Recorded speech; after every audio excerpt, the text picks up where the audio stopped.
और छोटा मोटा मैं धंधा किया हूँ, हमाली भी किया हूँ, मेथा का काम भी किया हूँ। अगर टीचर को कोई काम निकल जाए, कोई ज़रूरत पड़ जाए तो क्लास मैं संभालता था। मेरा ओरिजिनल नाम हारून है। मेरे मुशायरे के उस्ताद हैं मरहूम इस्माइल राज। मत कर मेरे सरकार का इनकार समझ ले, लकड़ी को बना देते हैं तलवार समझ ले। क्या बात। लकड़ी को बना देते हैं तलवार समझ ले। क्योंकि मैं सुन्नी घराने से हूँ तो नाते पाक और कव्वाली ये मेरी फितरत में है। मैं अगर मुशायरों में लेट पहुँचता था तो मुशायरा रुका रहता था। मेरी इमारत की ईंट यही सब लोग है सदाए इल्लल्लाह बेजुबान कंकर में, जिक्र तेरा करती हैं मछलियां समुंदर में। अकेले बेचारे रात को 3 बजे तक वो रुके सिर्फ इस लफ्ज की इस्लाह करने के लिए। इल्म तहजीब व तमद्दुन का करीना एक तरफ, सारा आलम एक तरफ, शहर मदीना एक तरफ। 2 बजे रात तक के वहीं टहलता रहा मैं। और आते जाते बस वो जूते को देखता था कि कोई अल्लाह करे इसको कोई खरीदे ना। ये हम लोग सब लोगों का गुरु, हम लोग मिलाद पढ़ते थे पहले। लेकिन मेरे शहर का सबसे बड़ा एजाज ये है कि मेरे शहर की दूसरे शहर के लोग तारीफ करते हैं। हेलो दोस्तों, कॉफी विद खान में आप सभी लोगों का स्वागत है। मालेगांव शहर के बादशाह खान नगर से एक बुलंद आवाज उभरती है और फिर धीरे धीरे वो आवाज पूरे बर्रे सगीर में फैलती चली जाती है, जिसकी नातिया शायरी का बड़े बड़े उस्ताद शोरा भी लोहा मानने लगते हैं। नातिया मुशायरों में उस शायर की मौजूदगी ही मुशायरे की कामयाबी की जमानत मानी जाती है। तो आइए आज मिलते हैं मशहूर और मारूफ नातिया शायर वाहिद अंसारी साहब से और जानते हैं उनकी जिंदगी की कहानी खुद उनकी जबानी। तो वाहिद भैया बहुत बहुत शुक्रिया हमारे शो कॉफ़ी विद खान में आने के लिए। और मेरी बहुत दिनों से ख्वाहिश थी, तमन्ना थी कि यार वाहिद भैया को बुलाऊं और उसकी ज़िंदगी यहाँ तक पहुँचने का सफ़र हमारे नाजरीन से रोशनास करवाऊं कि किस तरह से ये सफ़र कंप्लीट किया। तो वाहिद भैया सबसे पहले मैं सवाल करूँगा आपके बचपन के हालात के बारे में। बचपन कैसा था, कहाँ तक तालीम हासिल की, वालिदैन क्या किया करते थे? वालिदैन मेरे वालिद जो तो भीम जोड़ते थे, अच्छा, पावर लूम की। और वालदा जो है तो आमतौर से पुरानी औरतें चरखा भरती थी। ओके। मेरी वालदा चरखा भरती थी। रिहाइश कहाँ पर थी? हमारी पहले थी कमालपुरे में। अच्छा। उसके बाद फिर इस्लामपुरे में हनीफ सवाल के वहाँ कुछ दिन किराए से रहे। फिर उसके बाद ये सर्वे नंबर 10 का जो निहाल साहब ने ये प्लाट गिराया, हाँ। सबको ज़मीन दिलवाई वहाँ पर। फिर वहाँ पे एक प्लाट लिए थे। फिर उसके बाद मुस्तकिल वहाँ रहने लग गए। और वालिद साहब मेरे वालिद नयापुरे के थे। अच्छा, वो क्या किया करते थे? वो भीम जोड़ते थे। अच्छा, नाम क्या था वालिद साहब का? मोहम्मद शाबान, पीर मोहम्मद मुर्शद के बेटे थे वो। अच्छा, मशहूर खानदान है नयापुरे का। हाँ हाँ। तो वाहिद भैया तालीम कहाँ तक हासिल की? तालीम मैं 3 क्लास तक पढ़ा हूँ। तीसरी जमात बस? हाँ। क्यों ऐसा? वजह ये थी कि नंबर 1 स्कूल जो है साबिर सत्तार टाउन हॉल, हाँ, वहाँ मैं तालीम हासिल करता था। 2री क्लास तक वहाँ पढ़ा मैं। अच्छा। उसके बाद बीच में मैं छोड़ दिया पढ़ना। फिर मैं तरासन भरने लगा और घर के पास वो हमारे यहाँ बचपने में था वो गन्ना बेचना, हाँ हाँ, घुघरी, गुड़म्बा, ये सब चीज़ें बना के बेचना। अच्छा। या बाजार से सीताफल वगैरह ला के बेचना, ये सब करता था। अच्छा, तो तालीम से मतलब दिलचस्पी नहीं थी क्या शुरू से? नहीं, कुछ ऐसा रुझान था नहीं, क्योंकि मेरे फैमिली में भी कोई इतना पढ़ा लिखा आदमी था नहीं। अच्छा। तो इसलिए उस तरफ इतना ज़्यादा दिमाग लगा भी नहीं। और तो फिर दूसरी बात ये थी कि मेरे वालिद थे और 4 बहनें, हम 4 भाई थे। अच्छा। तो हमको लगा कि यार कुछ काम करना चाहिए, मेहनत करना चाहिए। तो उसके लिए बस लग गए काम में, तरासन भर रहे हैं, लोम चला रहे हैं, जो भी समझ में आ रहा है। फिर उसके बाद मेरे वालिद बोलने लगे कि तू कुछ पढ़ ले। तो उसके बाद फिर मैं 4-5 साल के बाद अपने 14 नंबर में, अच्छा, पानी की टांकी के पास, वहाँ मैं तालीम के लिए फिर गया। अच्छा। तो बल्कि बच्चे मेरा मजाक भी उड़ाते थे, क्योंकि मैं उधर 2 क्लास पढ़ चुका था। हाँ, और बड़ा था, अब इधर पहली से फिर बैठना है। तो क्लास में सबसे बड़ा मैं था। अच्छा। और पहली क्लास से बैठा था बच्चों में अपनी। हाँ, लेकिन तो फिर वहाँ कितने 4 जमात तक पढ़े? हाँ, 3 क्लास तक पढ़ा। और अच्छा। अल्लाह का शुक्र है कुछ टीचर मेरे आज भी हयात हैं, कुछ का इंतकाल हो गया है। मैं पहली क्लास 2री क्लास पढ़ता था, लेकिन 7वीं क्लास तक के मॉनिटर मैं रहता था। अच्छा। हाँ, वहाँ तक संभालता था पूरी क्लास। अगर टीचर को कोई काम निकल जाए, कोई ज़रूरत पड़ जाए और वो चले जाएं घर, तो क्लास मैं संभालता था। अच्छा, बहुत शरारती थे बचपन में या फर्मा बरदार थे? सर, बस मस्ती मतलब ऐसे दोस्त अहबाब में हंसी मजाक कर लिए, थोड़ा कर लिए। अच्छा। लेकिन मेरे मिजाज में नहीं है मजाक और शरारत। हाँ, या किसी को बचपन से मतलब ऐसे मिजाज था, ऐसे कोई मतलब? आज भी अगर मेरे दोस्त अहबाब दोस्तों का मजाक उड़ाते हैं तो मैं गाली देता हूँ, डांट देता हूँ कि यार नहीं, ये मत किया करो। जितना मुनासिब उतना करना चाहिए। वो मेरे चाय लो ना वाहिद भैया। सॉरी कॉफी लो, क्योंकि कॉफी विद खान में आया तो कॉफी पीना भी जरूरी है। तो वही मुझे जानना था वाहिद भैया। और फिर ये मतलब बचपन से ही काम रोजगार से भी जुड़ गए थे, मतलब कुछ ना कुछ। अल्लाह का शुक्र है, मुझे जहाँ तक याद है मालेगांव में कोई भी काम ऐसा नहीं है जो मैं नहीं किया हूँ। अच्छा, कोई भी काम रोजगार से मुताबिक। हाँ, मैं लूम भी चलाया हूँ, तरासन भी भरा हूँ, रज भी हमारे खानदानी काम है, रज भरना, भीम जोड़ना। रज भरे हैं, भीम जोड़े हैं, और छोटा मोटा मैं धंधा किया हूँ, हमाली भी किया हूँ, मेथा का काम भी किया हूँ। अच्छा, फिर ये शायरी की तरफ अचानक रुझान कैसे आया? मेरे वालिद दरअसल भीम जोड़ा करते थे। हाँ। तो मेरे वालिद के साथ एक थे बिस्मिल कामली, बिस्मिल तो कामली। उनका नाम सुलेमान। ओके। तो वो यूपी के थे, आजमगढ़ मऊ के, वो कमालपुरे में रहते थे। मेरी वालदा ने उनको भाई माना था। अच्छा। क्योंकि उनका यहाँ कोई रिश्तेदार था नहीं, वो यूपी से आए थे। मेरे वालिद के साथ भीम जोड़ते थे, तो घर पे आना जाना था उनका, वालिद को बुलाने आते थे या अपने घर का भी उठते बैठते थे। तो मेरी आवाज़ बहुत अच्छी थी। अच्छा। हाँ, बहुत अच्छी थी आवाज़। तो मैं गाना गाता था, कव्वाली गाता था, नात पढ़ता था।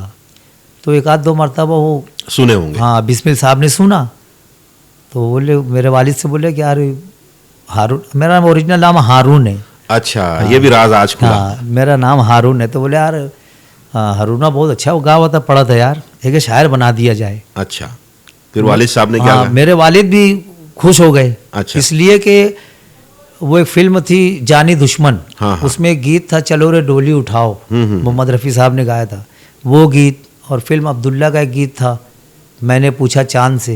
ये सब गीत मैं ऐसा गाता था ना। अच्छा। मेरे वालिद बहुत खुश होते थे। अच्छा। और कहीं प्रोग्राम में जाना रहता था तो मेरे वालिद मुझे लेके जाते थे, कांधे पे बैठा के लेके जाते थे मुझे। अच्छा। मैंने उनको बहुत शौक था। हाँ हाँ, समझ अब वो कर नहीं सकते, लेकिन उनको लगता था कि इसके मेरा अंदर- बेटा कर सकता है। हाँ, तो वो खुश हो गए। फिर उन्होंने बिस्मिल साहब से कहा तो यार तो सबसे पहले वाहिद भैया बचपन में सबसे पहले कहाँ पे पढ़ने का मौका मिला है, गाने का मौका मिला था? मालेगांव के अंदर हमारे कमालपुरे में एक इदारा था कहकशां।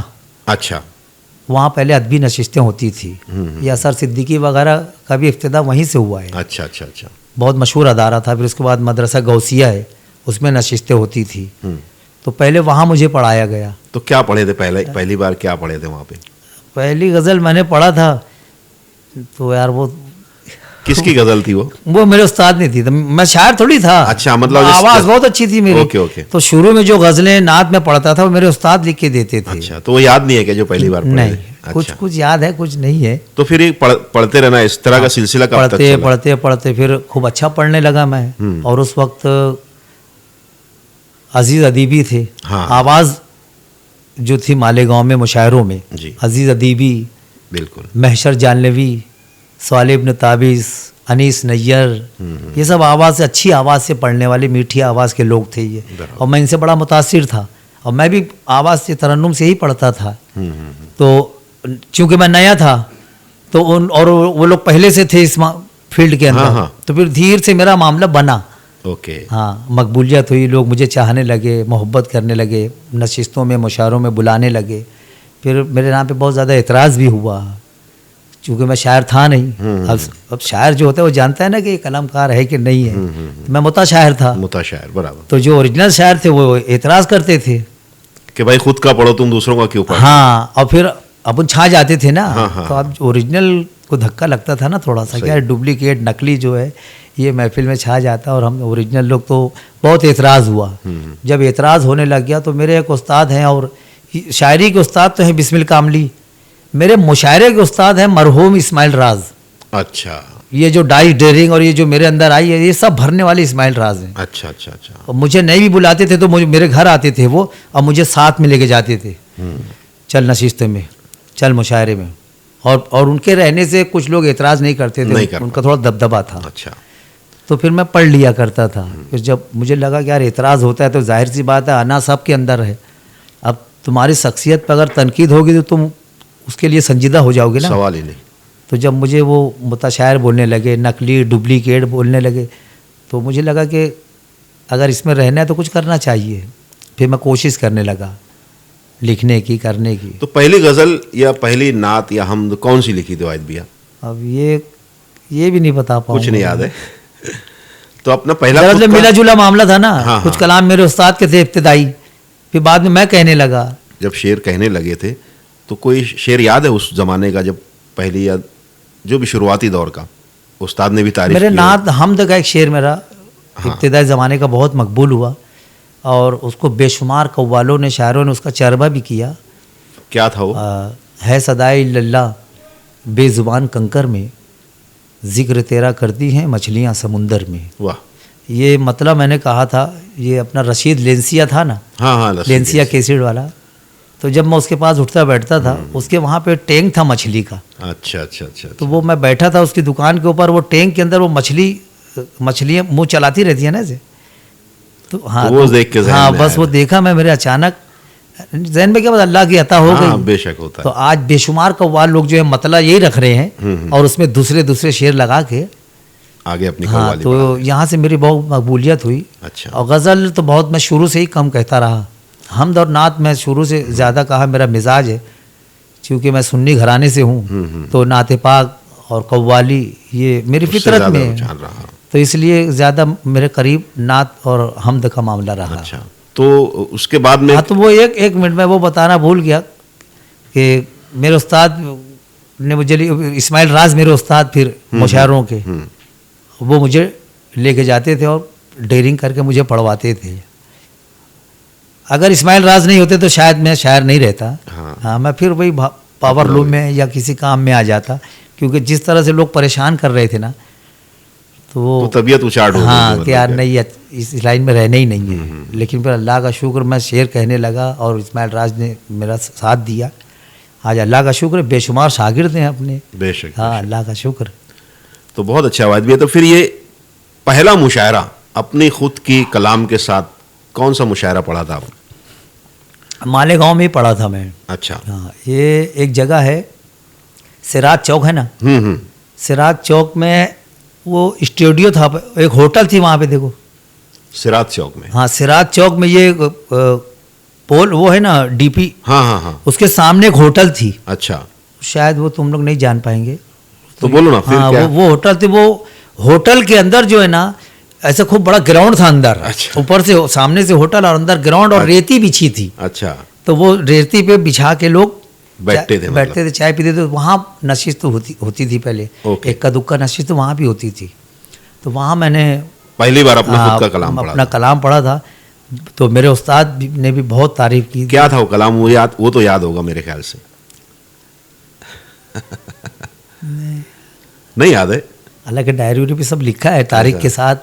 मैंने पहला शेर क्या कहा था, मैंने पहली गज़ल कौन सी कही, पहली नाते पाक कौन सी कही, ओके। वो सब मैं तारीख के साथ डायरी पे नोट करके रखा हूँ। अच्छा, लेके आते तो अच्छा रहता हाँ, था लेकिन अभी ये आज मुशायरा है ना, वो सवार है वो। अच्छा अच्छा अच्छा। हाँ, वो जावेद ने चलो बोला था कोई कि नहीं। जरा तो सा- फिर वाहिद भैया ऐसा कब हुआ कि मकबूलियत जब बढ़ने लगी तो मुशायरों में खुद से बुलाने लगे लोग? कब हुआ ऐसा? ये मेरे आने के, मेरी एंट्री के 3-4 साल के बाद। अच्छा। और 4-5 साल के बाद तो ऐसा मामला हुआ, ये मेरे भाई शफीक बैठा है, मैं अगर मुशायरों में लेट पहुंचता था तो मुशायरा रुका रहता था मेरे वास्ते, बहुत बड़ी क्योंकि नाते पाक मैं पढ़ता था और मुशायरा शुरू होता था। अगर मैं लेट पहुंचूं मुशायरे में तो मेरे वास्ते मुशायरा रुका रहता था। माशाल्लाह। हाँ, कि वाहिद आया अंसारी आएंगे। पहली बार बाहर किसी शहर में जाने का मौका कब मिला था? सबसे पहले धूलिया गए थे। अच्छा। हाँ, रज़ाक अनवर थे ना, हाँ, हाँ, मरहूम रज़ाक रज़ाक अनवर, अनवर, जी। फारूक इशरत, हाँ हाँ। वो मुझे ले गए थे। ये मेरी शोहरत की जो इमारत है ना अकरम, तो इसमें बेशुमार ईंट जो है ना, असर सिद्दीकी है, फारूक इशरत है, हज़रत बिस्मिल कामली हैं, और वाकई में ये सब मुखलिस लोग थे। हाँ, बहुत ही। अतर तालिब है ना ये जो, हाँ, हाँ। और इसके वालिद थे अब्दुल बारी तालिब, हाँ। इस्माइल राज, रियाज साहिबा। इन लोगों का हाँ, बहुत ये मेरी इमारत की ईंट यही सब लोग हैं। बेशक बेशक, और बहुत मुखलिस, बहुत और मुझे पूरे खुलूस बहुत के मुझे- साथ, मुझे किसी कभी बिना कभी किसी इतना लालच अजीब के। लगता था। बुजुर्ग शोरा जो थे वो मुझसे इतनी मोहब्बत करते थे कि अगर 1-2 दिन कहीं मुलाकात ना होना तो बेचारे घर पे आते थे वो। अच्छा। मछली बाजार में शायरों की बैठक थी ना, आदर्श होटल पे, रशीद भाई के वहाँ। हारून अक्सीर एक शायर हैं, वो इत्र बेचते हैं मदीना मस्जिद में, पता है ना, तो वो जुमा के दिन आके बैठते थे मछली बाजार में, तो सारे शोरा वहीं जमा होते थे। गुलाब वाहिद के। हाँ, असातिज़ा। और फिर मेरी मुलाकात नहीं हुई तो बेचारे घर पे आते थे। अच्छा। बहुत बहुत मुझसे मोहब्बत करते थे, शफकत करते थे।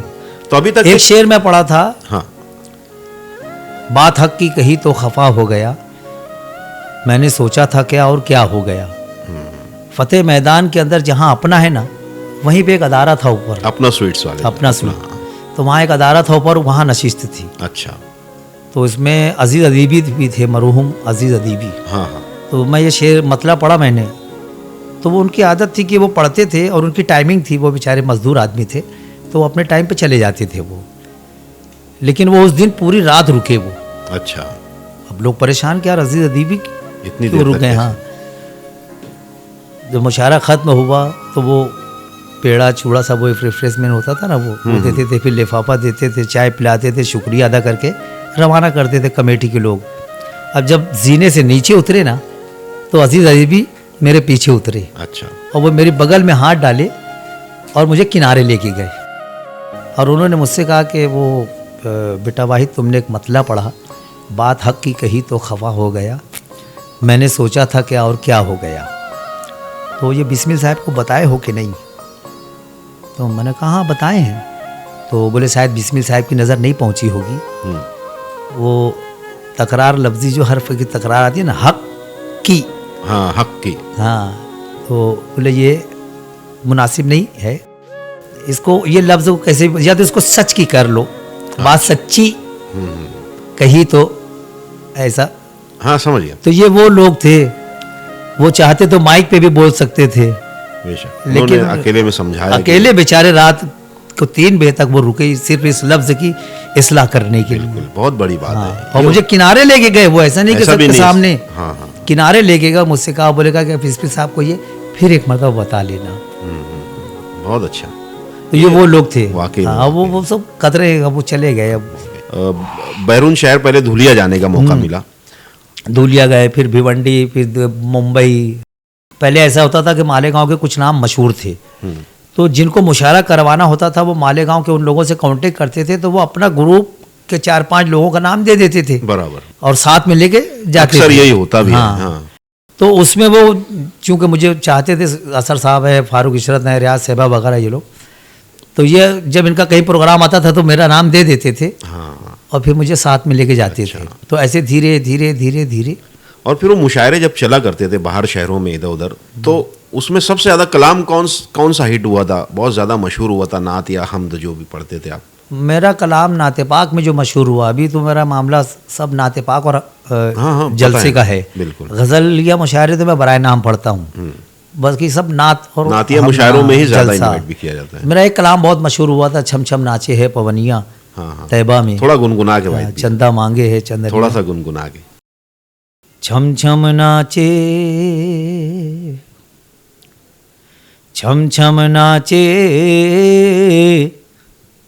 छम छम नाचे, छम छम नाचे, छम छम नाचे है पवनिया तैबा में, छम छम नाचे है पवनिया तैबा में, चंदा मांगे है चंदनिया तैबा में, चंदा मांगे है चंदनिया, चंदनिया चंदनिया। क्या बात है। और यही कलाम शायद वाहिद भैया मजीद शोला ने भी गाया है ना इसको। टी सीरीज से वो कैसेट रिलीज हुई थी मेरे ख्याल से, है ना। और एक एजाज मुझे है, मालेगांव का सबसे बड़ा नाम कव्वाली की दुनिया का चांद इकबाल, जो इंटरनेशनल पैमाने पे जिनको मकबूलियत थी। वैसे कव्वाल तो मालेगांव में बहुत हुए, मेरे बड़े वालिद भी कव्वाल थे, रिजवान मिंबर के वालिद रमजान कव्वाल, वो मेरे बड़े वालिद। लेकिन मकबूलियत सबसे ज़्यादा कव्वाली में हुई चांद भाई को। वो अजीज नाजा के साथ रहते थे और दुनिया के कई मुल्कों में गए हैं। बहुत आदमी है, बहुत टैलेंटेड। तो चांद भाई कव्वाली गाते थे, लेकिन वो रहते थे मजीद के साथ, छोटा मजीद के साथ। तो उन्होंने पहला कलाम छोटा मजीद का को दिया था मेरा, नाते पाक। इल्म तहजीब व तमद्दुन का करीना एक तरफ, सारा आलम एक तरफ, शहर मदीना एक तरफ, वाह वाह, मुश्क अंबर मोगरा चंपा चमेली और गुलाब, सारी खुशबू एक तरफ, उनका पसीना एक तरफ। वाह वाह। ये चांद भाई ने मेरा ये कलाम मजीद भाई को दिया था, छोटे मजीद को। तो उसने टी सीरीज में पहला कलाम मेरा ये गाया। उसके बाद फिर मुस्तकिल टी सीरीज में तकरीबन 8-10 एल्बम में मेरे कलाम हैं। माशाअल्लाह। कव्वालों ने गाया है। और आज हिंदुस्तान के जितने भी मशहूर कव्वाला है, अल्लाह का शुक्र है, कहीं ना कहीं अपने कलाम गा रहे हैं। मालेगांव के कई शायरों के कलाम पढ़ते हैं, कुछ अल्ताफ का भी पढ़ते हैं, मुश्ताक का पढ़ते हैं। ऐसे कितने पूरे हिंदुस्तान में कितने शहरों का सफर किया मुशायरों से बता? नहीं, वो नहीं बता पाएंगे। नहीं, फिर भी एक अंदाजन तकरीबन पूरा हिंदुस्तान ही घूम हाँ, लिया। ये पूछो कि कितना शहर रह गया। अच्छा मतलब काफी हो, बहुत 40 साल हो गए ना अकरम। बहुत होते। मैं डाइस पे 40 साल से हूँ मैं, बिल्कुल, यानी मुशायरा पढ़ रहा हूँ मैं 40 साल से। 40 साल से हाँ। पढ़ रहे थे। और मैं तो देखता हूँ कि मतलब मैं समझता हूँ साल भर में शायद 2 महीना ही मालेगांव में बस रमजान का 1 महीना है ना, रमजान का एक पूरा महीना मालेगांव, और नहीं तो फिर मुस्तकिल महीना भर मालेगांव में नहीं रह सफर में रहते कंटिन्यू। फिर बैरून ममालिक में कहाँ कहाँ पढ़ा वाहिद भैया? मैं साउथ अफ्रीका गया हूँ। अच्छा, हाँ, वो भी नातिया मुशायरे में। अच्छा, माशाल्लाह। वे कब की बात है ये इसको तकरीबन मेरे ख्याल से 13-14 साल हो गए हैं। अच्छा, 24 दिन रहा वहाँ, 25 दिन वहाँ था मैं, और 7 मुशायरे थे। अहमदनगर के वो पीर लोग हैं। अच्छा। एक आस्ताना है, उर्स होता है, तो अहमदनगर जाता था तो वो लोग मुझे बहुत पसंद करते थे, वही लोग मुझे लेके गए थे। अच्छा। इतनी लंबी जर्नी है, 40 साल बोले तो मामूली बात है जब से कर रहे हो, तो इतनी बड़ी ज़िंदगी में कभी ऐसा कोई मौका आया कि यार ये फील्ड में आके गलती कर दिया मैंने, मुझे नहीं आना? यानी कुछ होता है ना ऐसी सिचुएशन, हालात बन जाती कि आदमी बोलता है यार गलत किया यार, मुझे ये नहीं करना चाहिए, कुछ और करना चाहिए था। ऐसे कभी सिचुएशन आई? जैसे मैं जब आया तो उस वक्त के जो लोग डाइस पे जो शोरा मौजूद थे, उस वक्त के दिग्गज जो थे, हाँ, मेरी एंट्री के वक्त, उनको जो ऐसा लगता था कि हमारी नफ़ी हो रही है, जैसे वो शायर हैं, हाँ हाँ हाँ, पुराने हैं, और ये नया लड़का आया और ये पूरी महफिल लूट लिया, हाँ हाँ, तो कहीं कहीं आदमी को होता थोड़ा सा दर्द होता है। तो ऐसे ही हम लोगों को अब होता है। नई नस्ल के शायर हैं, लड़के आते हैं या शायरा आती हैं जो डुप्लीकेट है, नकली है, और वो जब महफिल में छा जाते हैं, लोग उनका विवाह करते हैं, उनको कोई तारीफ करते हैं, तो उस वक्त ऐसा होता है कि अब लौट के घर चले जाना चाहिए। शायर जमाली का एक शेर था, वो उठा और उसने उठ के सारी महफिल लूट ली। वो उठा और उसने उठ के, हाँ, मरहूम शायर जमाली, वो उठा और उसने उठ के सारी महफिल लूट ली, हम गज़ल की नाज बरदारी ही करते रह गए। क्या बात है, बहुत अच्छे, बहुत अच्छे। ये हो रहा है आजकल तो ज़्यादातर, और ये शायर ही ज़्यादा, हाँ, टोटली दिखे, अब ओरिजिनल बहुत कम है, बहुत कम रहेगा, सब डुप्लीकेट है, नकली है। और कोई ज़िंदगी का ऐसा वाक़या वाहिद भैया जो यानी जिसमें अपने आप में फ़ख्र महसूस हुआ कि यार मैंने आज बहुत कामयाबी के साथ पढ़ा, जो लोगों की तरफ से दाद और तहसीन मिली होगी, कभी एक एहसास होता ना कि यार आज तो मज़ा आ गया यार, तो मुशायरा लूट लिया? हाँ, तो वो मालेगांव में एक मुशायरा था शादी का। अच्छा। और शायद मेरे अपनी ही ख़ानदान में कहीं शादी थी, और उस मुशायरे के अंदर मेरी 4 बहनें, अच्छा, मेरे 3 भाई और मेरे वालिदैन, माँ बाप, ये सब शरीक थे उस मुशायरे में। अच्छा, यानी मेरी पूरा फैमिली खानदान शरीक था वहाँ। तो वो उस वक्त मुझे पढ़ने में जो मसरत हुई, तो उसके बाद फिर कहीं नहीं हुई। अच्छा, हालांकि अल्लाह का शुक्र है कि पढ़ते तो जहाँ हैं तो अल्लाह खूब नवाजता है, खूब नवाजता है, लेकिन जो मसरत वो हुई थी मुझे, जो खुशी हुई थी, सब अपने सब, हाँ, सब मेरे वालिदैन बैठे थे ना, दरअसल मुझे फील एक अलग होता है। अच्छा, मैं पढ़ रहा था तो जैसे मुझे जो नहीं जानता तो मेरे वालिद बताते मेरा लड़का है, फख्र से बता अरे रहे। बाप रे, तो वो खुशी जो है ना। सही बात है। और वाहिद भैया कोई जिंदगी का ऐसा दर्द भरा किस्सा, कोई कभी हादसा कोई ऐसा? मेरी ज़िंदगी का एक वाक़या बहुत ख़तरनाक है जो शायद मेरे मरने के साथ ही जाएगा। ये मेमोरी में बेशुमार चीज़ें आती और चली जाती, लेकिन वो नहीं निकलता। बताओ, ज़रूर, मैं चाहूँगा शेयर करो। मैं तराशन भरता था और चांद रात के दिन मुझे जूता लेना था। अच्छा। हाँ, मैं मिथुन चक्रवर्ती को बहुत पसंद करता था। अच्छा। 4 आने की उसकी फ़ोटो आती थी इतनी बड़ी, हाँ हाँ हाँ, मार्केट में बिकती थी, तो वो मुझे जितना पैसा मिलता था ना, वो सारे पैसे की फ़ोटो खरीद के लिए आता था मैं। अच्छा। मिथुन चक्रवर्ती की, और घर में सजा के रखता था। एक फिल्म के अंदर वो जूता पहना था, वो ऊंची एड़ी का एक जूता पहनता था, वो सामने नोक रहती थी और कभी कभी यहाँ तक वो जूता रहता था, कोई यहाँ तक रहता था। तो एक जूता पहना था, वो मेरे दिमाग पे चढ़ा था कि यार ये जूता लेना है, लेकिन हैसियत नहीं थी इतनी कि शोरूम में जाके, दुकान पे जाके लें। कदवाई रोड और मोहम्मद अली रोड का जो सेंटर, जहाँ ये रोड मिली है निहाल साहब की ऑफिस के पास, हाँ हाँ हाँ वो वहाँ पे सेकंड जूता चप्पल वहाँ बिकता है। हाँ हाँ, नीचे बैठी नीचे है, वो लोग सिटी लेकर के पास मुर्गा गली जिसको समझ बोलते गया, हैं, हाँ, मुर्गा हाँ, गली के कोने पे सेकंड जूता चप्पल बिकता है वहाँ पे। वहाँ बिकता है। मैं घूमते घूमते चला गया तो मुझे एक जूता दिखा, अच्छा, वो उसी वही का। चॉकलेट कलर का जूता रखा था। तो मैं जाके पूछा कि यार ये कितने का है? तो शायद 4-4.5 रुपये का या 5 रुपये का रहा होगा वो। उसने बोला। अब मेरे पास था 3 रुपया, तो मैंने 3 रुपये का मांगा तो वो नहीं दिया। तो मैं ना 2 बजे रात तक के वहीं टहलता रहा मैं, और आते जाते बस वो जूते को देखता था कि कोई अल्लाह करे इसको कोई खरीदे ना। चांद रात के दिन रात में 3 बजे के बाद जब मार्केट गिरता था तो लोग थोड़ा सा सस्ता दे देते थे, तो इसलिए 3 बजे रात तक के मैं वहाँ टहलता रहा। यार ये मैं लेकर हाँ, जब ये भीड़ कम होगी और ये जूता बचेगा, कोई नहीं लेगा, तो फिर ये शायद मुझे 3 रुपये का मिल जाएगा, दे देगा। और हर थोड़ी देर के बाद जाता था, भैया ये, तो बोलता था नहीं 5 रुपया। फिर मैं घर गया कि मेरे वालिद से या वालदा से कुछ मांगूंगा, इनसे मांगा तो कुछ इनके पास नहीं था पैसा। अच्छा। तो एक शायर है आज़ाद अनवर, मालेगांव का मशहूर शायर है आज़ाद अनवर, उसका साला है निहाल, वो मेरा बचपने का दोस्त। मैं उसको बताया, बोले यार देख ऐसा ऐसा मामला है यार निहाल, वो जूतवा लेवे के मुके यार, और वो 5 रुपये से कम नहीं बोल रहे, मेरे पास 3 रुपया है। हाँ, मैं 3 घंटे से वहाँ टहल रहा हूँ, दे नहीं रहा है यार, कोई ले लीजिए तो मुझे बहुत टेंशन हो जी यार। तो वो मुझे बोले चल, वो गया। फिर हम लोग 1 आध घंटा, वो भी मेरे साथ मांगा, 3 रुपये का नहीं दिया। अच्छा। हाँ, हम लोग 5 बजे तक वहाँ वो जूते को देख रहे हैं और इतनी दूर में टहल रहे हैं। रात को सुबह जब होने लग गई तो 5 बजे वो दिया 4 रुपये का। अच्छा।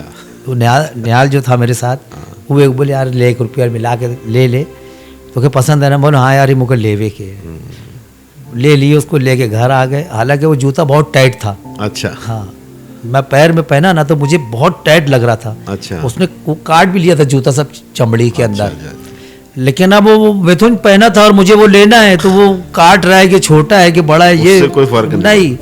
किस्सा भी तो मतलब ऐसा है यार, फिल्मी मतलब हीरो का एक जूता पहना, बस वैसे ही जूता, बस वही लेना है चाहिए। मेरे को। तो ये नातिया और इस तरह की शायरी में रुझान कैसे बढ़ा, कि शुरू से ऐसा रुझान था? नहीं, नात तो मैं पढ़ते ही था, मिलाद पढ़ते थे हम लोग। हाँ। मेरा एक भाई है फारूक साबरी कव्वाल, हाँ हाँ, मशहूर है वो भी। वो मेरा भाई रफ़ीक फिटर मरहूम, शफीक भूरिया, मैं, अयूब अशरफी, सलीम सरदार, हाँ। ये हम लोग सब लोगों का ग्रुप, हम लोग मिलाद पढ़ते थे पहले। तो नात तो जब से ही अपने मतलब मिजाज में और अपने ब्लड में है, वो खून में है, नात और कव्वाली। तो वाहिद भैया, नात या हमद का कुछ अशार भी अता कर दो हमारे नाजरीन के लिए। हमद का तो मैंने एक मतलब सुनाया हाँ। है। और भी कुछ अच्छे अशार जो तुम्हारे पसंदीदा, तुम्हारे दिल के करीब है, ऐसे अशार नात के या हमद के। हमद के तो बहुत शेर है, लेकिन एक हमद मेरी एक हमद बहुत मकबूल हुई, लिखी हुई हमद। हाँ, ये भी एक बात बता दूं, मैं शायर भी बोलता है और कारीन जो सामीन है वो भी बोलते हैं, अनाउंसर भी बोलता है, और इस लफ्ज़ को समझ नहीं पाते।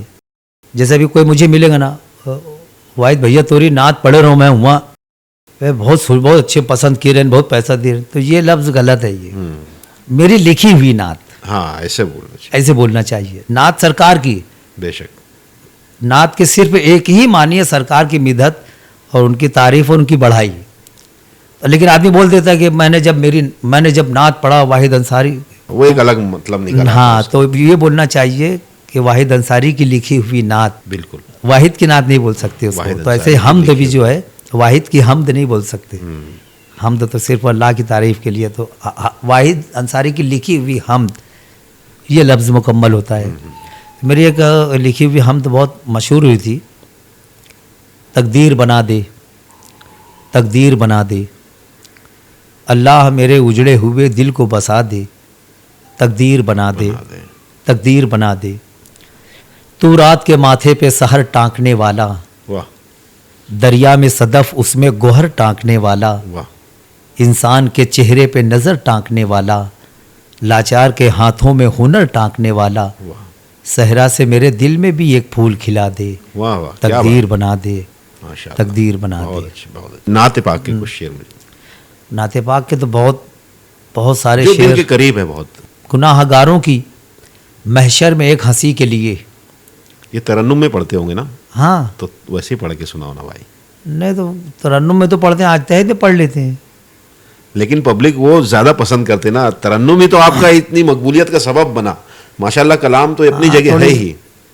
दरअसल तबीयत फ्रेश नहीं है, इसलिए मैं बोल रहा था कि हाँ चलो ठीक तो है। मैं एक दो शेर सुना देता हूँ मैं। चलो नात। जरूर अभी एक नई नात पाक मैं अभी लिखा था, तो उसका मतलब सुनो। बताओ।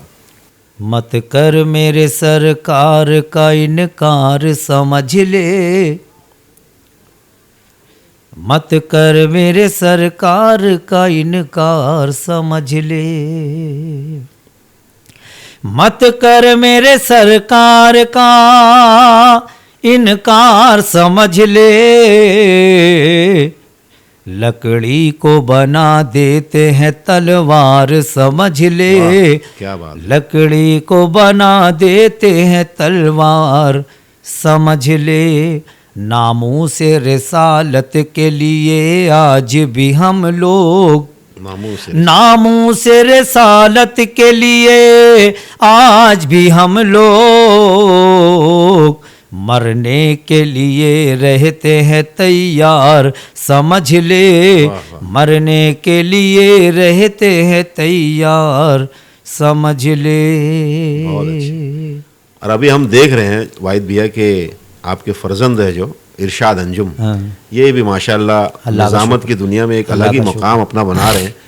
तो इरशाद का इस लाइन में आने में आपका कितना योगदान है, कितना हाथ है? नहीं, इरशाद के अंदर अभी जो भी सलाहियत है या इरशाद जो भी सीखा है कर रहा है, वो उसकी अपनी कोशिश है वो। अच्छा। हाँ, ना उसने मुझे कभी बताया, ना मैंने कभी देखा।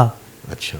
एक मर्तबा दोस्त लोग बोलने लगे कि आज पैराडाइज है ना, पैराडाइज स्कूल, वहाँ भी नशिस्तें होती थी ऊपर। हाँ हाँ। तो बोले आज वाहिद भैया नशिस्त है तो आना। तो पूछते थे हम लोग के रहिए, सदारत के की, निज़ामत के की। तो बोले निज़ामत तो लड़का की इरशाद अंजुम की। अच्छा। तो मैं हिला वहाँ पे कि इरशाद अंजुम की निज़ामत कब से करने लगे? हाँ, मैं तो कभी उसको ना पढ़ते देखा ना। हाँ, किताबें पढ़ने का बहुत शौक उसको। हाँ, ये बात। हाँ, दीवाना है वो।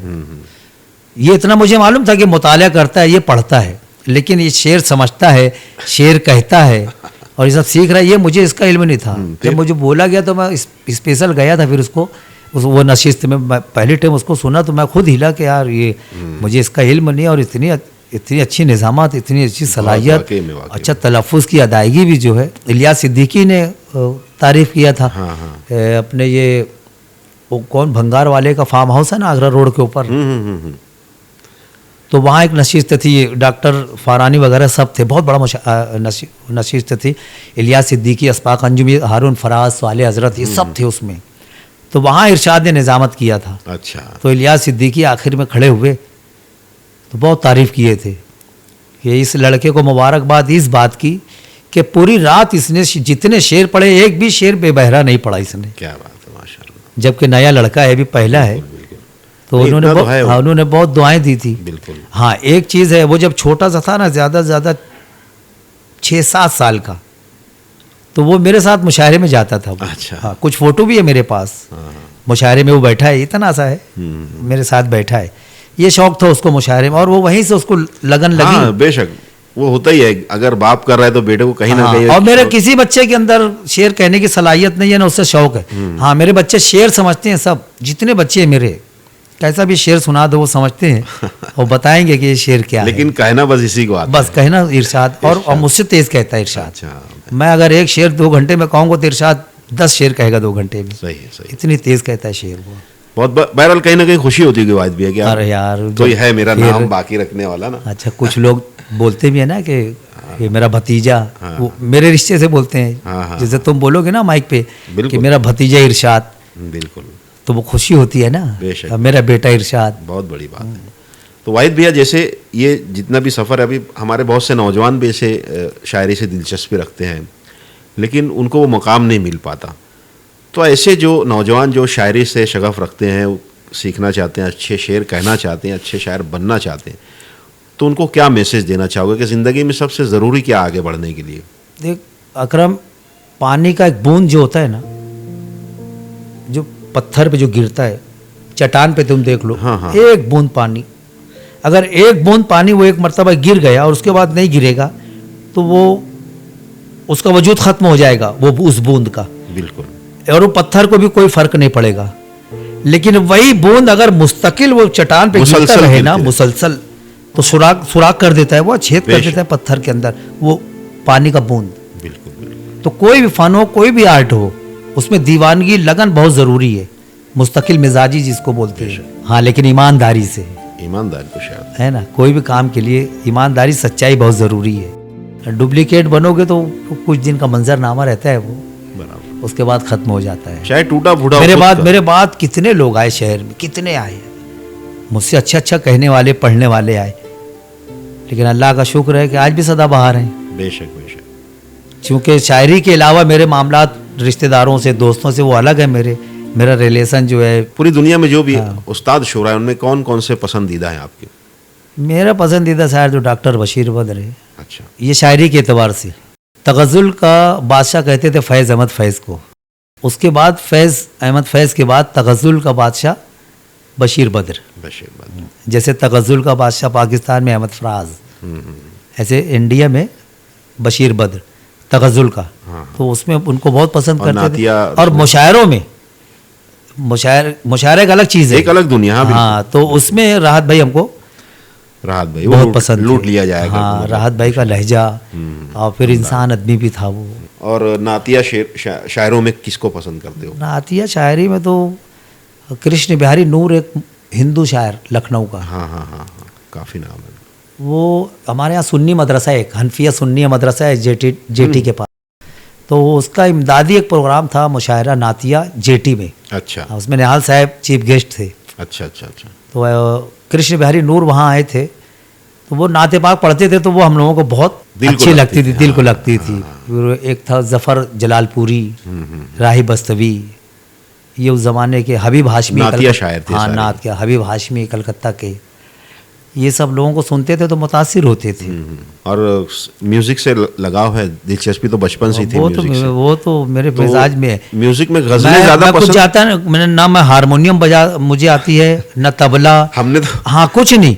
हाँ, लेकिन अगर तू सुर से अगर तू गायब हुआ या कहीं चूका तो मैं बता दूंगा कि अकरम तू यहाँ चूक गया। कंपटीशन में हिस्सा भी तो लिए थे, तुम गाए भी थे ना, ढूंढोगे अगर मुल्कों में। हाँ, आरजीएम पे उठते बैठते थे, तो उस वक्त गाते थे। तो उसमें गजलें ज्यादा पसंद है म्यूजिक में, या गजलें ज्यादा पसंद है? अच्छा।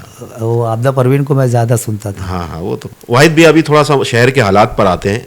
हमारे शहर के हालात के बारे में, या मालेगांव की हमारी आवाम के बारे में क्या ख्याल है? मालेगांव की आवाम तो लाजवाब है, और जो हम जिस शहर में रहते हैं, हम अपने शहर की अगर तारीफ़ करें तो ये बात मानी जा सकती है कि अरे इसके शहर की तारीफ़ कर रहा है, इस शहर में रहता है।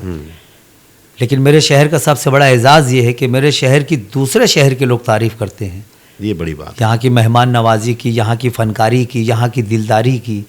अगर तुम बस स्टेशन पे उतरो, अगर पूछोगे ना कि यार अखाड़ा मस्जिद कहाँ है, तो बस स्टेशन से 2 गली गुजरने के बाद अखाड़ा मस्जिद आएगी।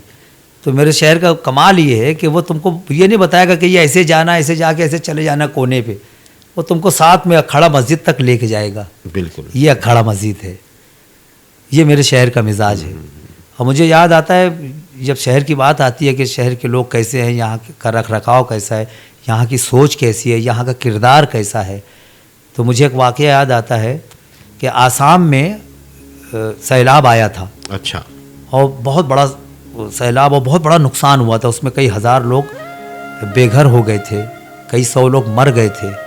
तो हमारे शहर में उसके लिए रिलीफ जमा हो रही थी। अच्छा अच्छा अच्छा, चंदा जमा किया जा रहा था रिलीफ के, यार ये जमा करके वहाँ हम लोग हिस्सेदार बने, मजलूमों के हक में हम थोड़ा सा हिस्सेदार बन जाएं। तो पैसा, कपड़ा, दाना, ये सब जमा हो रहा था कि इसको इकट्ठा करके फिर ट्रक में इसको वहाँ मालेगांव की तरफ से भेजेंगे। तो हमारे यहाँ एक आदर्श होटल है बस स्टेशन के बिल्कुल सामने। हाँ। तो आदर्श होटल के पास एक पिंडाल लगा था जहाँ चंदा रिलीफ जमा हो रही थी। ओके। जिसको जिस ढंग से जिसको शरीक होना था मदद करे, अपने अपने ढंग से शरीक हुए। मैंने देखा एक बुढ़िया है हमारे यहाँ, वो भीख मांगती है, गरीब है वो। तो वो सुबह निकलती है 8-9 बजे घर से, और वो भीख मांगती है पूरे शहर में। और फिर रात में 9-10 बजे घर जाती है वो। तो उसको दिन भर में चाय भी लोग पिला देते थे, खाना भी खिला देते थे, पैसा भी देते थे, भीख मांगती थी। तो उस दिन मैंने देखा कि वो सुबह से निकली थी घर से भीख मांगने के लिए।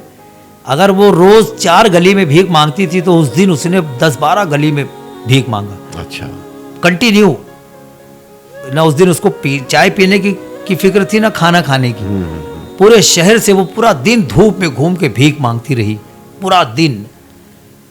और जब पूरा दिन जब उसका ये हो गया कि थक गई, अब घर जाना है, तो वो पूरी भीख मांगा वो पैसा लेके आई। वो जो रिलीफ का पिंडाल लगा था ना, उसमें दे पूरे दिन का मांगी हुई भीख का पैसा वो सब पूरी थैली में से, जेब में से निकाली और वो रिलीफ की उसमें दे सब दिया। पूरा डाल दी। क्या बात। और उसके बाद घर चली गई। ये अपने शहर का ये मिजाज। शहर का मिजाज है, मेरे शहर का। बिल्कुल बिल्कुल। अब अच्छे बुरे तो सब जगह होते हैं, हाँ हाँ, सही बात है। लेकिन इस तरह के लोग हैं तो मेरा शहर आबाद है। तो वाहिद भैया, जब लॉकडाउन का पीरियड आया था, कोरोना के महाकाल में जब लॉकडाउन था, पूरे इंडिया में पूरी दुनिया बंद थी, मतलब उस वक्त थम सी गई थी। तो उस वक्त तो जितने भी फनकार थे आपके जैसे, जो शायर थे, और बहुत सारे मजदूर भी हमारे शहर में दूर दराज के आउटर में भी रहते हैं, तो उनको बड़ी तकलीफ़ें भी हुई थी, मतलब क्योंकि काम धंधा सभी बंद था। तो उस वक्त शायरों के साथ में क्या कैसे हालात थे, मतलब उस वक्त? देखो, जो बड़े ग्रेड के शायर हैं, जो नामी गिरामी शोरा हैं, तो ये सब लाखों की प्रॉपर्टियाँ इनके पास, इनको कोई फ़र्क नहीं पड़ता। औसत दर्जे के मेरे जैसे जो लोग थे, तो ताल्लुकात की बुनियाद पे हमने अपना वक्त गुजार लिया, दोस्तों से, रिश्तेदारों से कर्ज लेके। बराबर। चूँकि हम तो मुस्तकिल मुशायरा पढ़ते हैं, अल्लाह का शुक्र है, बिल्कुल। हर रात कहीं ना कहीं मुशायरे में रहते हैं। लेकिन कुछ ऐसे भी शोरा हैं कि जो हफ्ते 15 दिन में, महीने में एक आध मुशायरा पढ़ते हैं, तो उन लोगों को बड़ी दिक्कत थी। एक मुशायरा महीने में 2 मुशायरा पढ़ते थे जो बेचारे। अब एक जैसा बैठ गए और एकदम कुछ भी नहीं, कुछ नहीं, तो वो बेचारे थोड़ा परेशान हुए। लेकिन उनको भी दोस्तों ने संभाला। अच्छा। फ़ोन आते थे, पैसा उनको कुछ ना कुछ मदद करते थे। मैं कुछ नाम नहीं ले सकता, इसलिए हिंदुस्तान में बेशुमार अदब दोस्त हैं, जो शायरों के दोस्त हैं, मुशायरा कराने वाले कन्वीनर हैं, कुछ मुशायरों में सदारत करने वाले, चीफ गेस्ट, मेहमान खुसूसी। अल्लाह इन लोगों को सलामत रखे, क्योंकि इन्हीं के खर्च से अब मुशायरे आबाद हैं। और लॉकडाउन में फ़नकारों को, शायरों को, शायरात को इन्हीं लोगों ने संभाला। अच्छा। जिनके पास पैसा था, जिनको अल्लाह ने नवाजा है, ये सब शायरों को खर्ची बोल के पैसा भेज देते थे। किसी को 5,000, 7,000, 10,000। उनको मालूम था कि अकरम के पास प्रोग्राम नहीं है और इतना खुद कफील भी नहीं है, तो परेशान होगा। तो वो बेचारे बच्चों को टॉफ़ी खाने के लिए बोल के देते थे पैसा। अच्छा। ये भाई, हाँ अकरम भाई, ये 5,000 बच्चों के लिए जैसा नहीं। बहरहाल ये इस मामले में हमारा शहर मालेगांव बहुत मतलब दिलदार माना जाएगा कि ऐसे वक्त में खड़े हो जाते हैं और ऐसे बेचारे जिनको कोई जानता नहीं, इतने गायबाना तरीके से, खुफिया तरीके से इमदाद करते हैं लोगों की, किसी को खबर भी नहीं होती, नाम भी नहीं बोलने देते, नहीं भी बोलने देते। सही बात है। और खुद नहीं जाते, अपने मजदूर या कारीगर को या रिश्तेदार को लगा देते कि ये ले आके वहाँ दे दो। बिल्कुल सही, वहाँ दे दो। तो वाहिद भैया, जैसे अभी मालेगांव में भी बहुत सारे नए नए नौजवान बच्चे शायरी से शगफ रखते हैं, कोशिश कर रहे हैं, तो इनमें कोई पसंदीदा शायर है आज की नौजवान पीढ़ी में? है ना, कई एक है ना। कुछ नाम बताओ प्लीज। इसमें अभी नई नस्ल के अंदर जिन लोगों का नाम बड़ा अच्छा चल रहा है, जो बड़ी अच्छी कोशिश कर रहे हैं, मेहनत कर रहे हैं, लिख रहे हैं, पढ़ रहे हैं और ओरिजिनल है, जैसे फरहान दिल है, बिल्कुल, ये बहुत अच्छा कहता है। डॉक्टर शहरोज खावर है, सालिब इब्न ताबिश, सालिब इब्न ताबिश का लड़का। हाँ, शहरोज खावर, ये भी बहुत अच्छा कहता है। मुश्ताक अहमद मुश्ताक बहुत अच्छा कहता है। रुमान है, रुमान अख्तर है। एक अबू बकर सिद्दीक क्या नाम? सिद्दीक अकबर, ये बहुत अच्छा कहता है। बिल्कुल बिल्कुल। इरशाद अंजुम है, बिल्कुल, ये भी बहुत अच्छा कहता है इरशाद। ये नई नस्ल के शोरा हैं, ये लोगों को मुतासिर कर रहे हैं, ये ऐसा शेर कह रहे हैं। इनकी तलाश भी अच्छी है, इनकी परवाज़ भी अच्छी है और शेर समझते भी हैं, शेर कहते भी हैं। ये नई नस्ल के लोग, हो सकता है शायद एक आध दो नाम मेरे जहन से निकल रहा हो तो मैं उसके लिए माजरत, लेकिन ये बच्चे हैं जो, हाँ ये बच्चे हैं। निदा फारूकी है, हाँ ये भी बहुत अच्छा कहता है। रफ़ीक सरवर है, इरफान नदीम है, ये नई नस्ल के लोग बहुत अच्छा शेर कह रहे हैं। तो वाहिद भैया बहुत बहुत शुक्रिया हमारे शो में आने के लिए, और यकीनन मुझे उम्मीद है कि आपकी बातें सुनने के बाद जो भी बच्चे, जो भी हमारे नौजवान शेर व शायरी से दिलचस्पी रखते हैं, कुछ करना चाहते हैं, तो उन आपकी बातें सुनकर यकीनन उनको एक हौसला मिला होगा इंशाअल्लाह। और मुझे उम्मीद है कि वो आगे जाकर अपना ज़रूर ऐसा ही नाम कमाएंगे जैसा कि वाहिद अंसारी साहब ने कमाया अल्लाह है। का और मैं भी बहुत मुबारकबाद दूंगा वाहिद भैया कि हम तो शुरू से ही साथ में रहे हैं, समझते हैं, और माशाल्लाह म्यूज़िक का शगफ भी इतना ही शौक़ है आपको जितना एक दिलचस्पी है, और उसके बारीकियों को भी अच्छी तरह समझते हो। तो बहरहाल बहुत बहुत शुक्रिया शो में आने के लिए, और मुझे उम्मीद है कि लोग ये वीडियो से बहुत कुछ सीखने की कोशिश करें। इंशाअल्लाह। तो दोस्तों आज के लिए बस इतना ही। अगली वीडियो में फिर मिलते हैं किसी और अच्छी शख्सियत के साथ। तब तक के लिए अपने भाई अकरम खान को इजाज़त दीजिए। Good bye.